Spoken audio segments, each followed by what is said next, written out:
At university, she broke the mould by going out with a young black musician who was waiting tables to pay the rent. My first impression with meeting her was one that I had, encountered a force of nature. I encountered something that was maybe not completely human. Yeah, I was playing drums in a band called the Cost of Living Band, and she would come and sometimes be one of 2 or 3 people at the venues, dancing up a storm and of course creating her own little tension. In fact, I wonder if some people didn't come to our shows because they knew she would be there dancing. I think I was just he's interesting, he's a musician, that's different. I'm used to dancers and poetry students and that sort of thing, but this is different and I kind of like it. But it was definitely a separate friendship. But the friendship wasn't strong enough to keep her in Michigan. We were having a little bit of a friendship there, and suddenly she was gone. Although it wasn't immediately obvious, her next collaborator would be the one who would really change her life. Her ex-boyfriend from Michigan arrived in New York looking for work. She had a set of songs ready to go, and at the same time needed a drummer, which was fortuitous for me. So naturally we started working together in a capacity that I had never imagined. What you gonna do? Just drop in on you.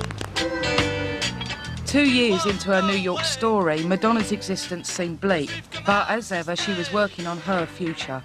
She persuaded Stephen Bray to co-write with her, and he assumed that they were resuming their relationship. Things were no longer that simple.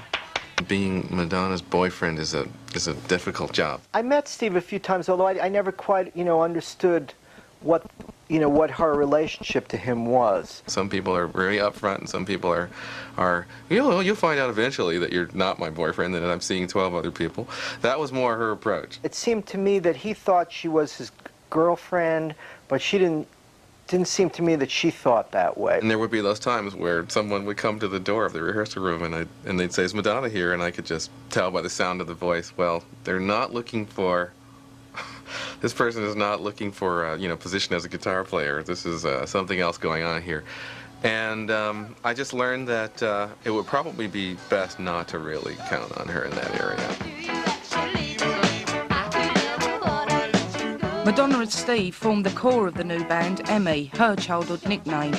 A shared love of British music, and in particular the two-tone scene, cemented their creative partnership. Home was still a rehearsal room in the music building.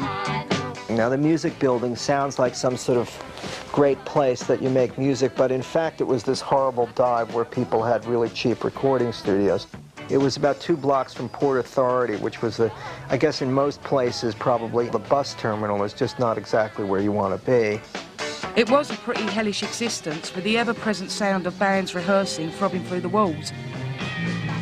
Madonna and Steve managed to deal with these hardships in their own ways.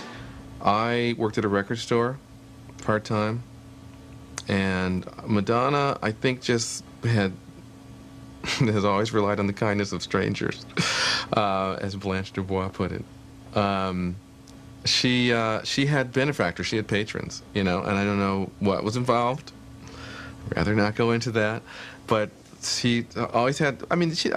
Clearly it wasn't anything nefarious or anything, because she would have had more money.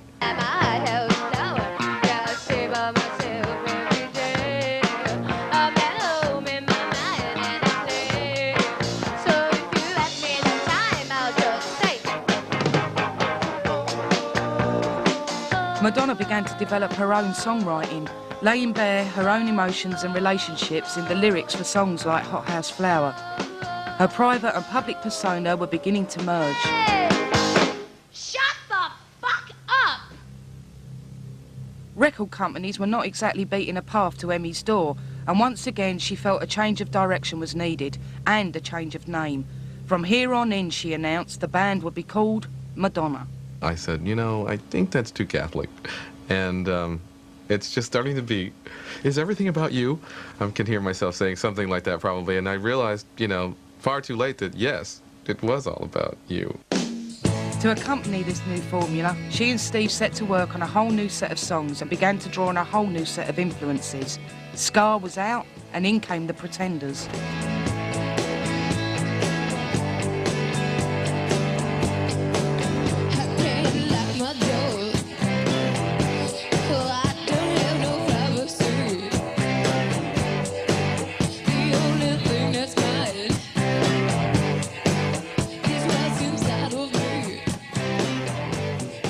was something so powerful about the Pretenders that just the music was so evocative, and the energy of the band was so intense that I think we just hoped that some of us would maybe rub off on us.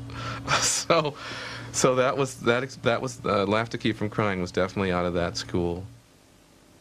Without a manager, it was down to Madonna to find the band work. She kept them busy on the club circuit. If you define gigging as taking the subway to the show with your drums and getting paid about $7 or so, yeah, we were gigging. Playing to a handful of faces in some sweaty dive was hardly the stuff dreams were made of. She started on a concerted campaign of self-promotion. She knew that she was a contender, even if no one else did. Steve was soon back in the band, however, after the original drummer broke the manager's golden rule that the hired hands do not sleep with the talent. So I became the drummer of the Madonna band now, where the music had taken on another personality. The new sound was harder, more adult-orientated rock, and something had slipped in the style department.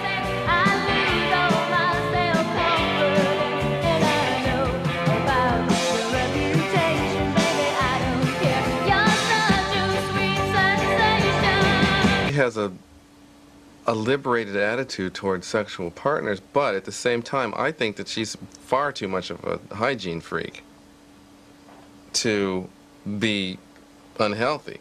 At 5 o'clock in the morning in any given club in New York, there's a preponderance of drug trafficking.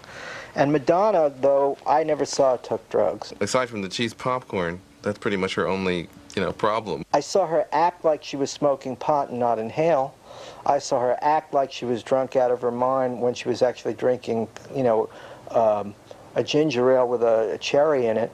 And I thought that was pretty shrewd, too, because she understood that those people would not accept her. They'd probably see her immediately as an outsider if they thought she was, quote, straight.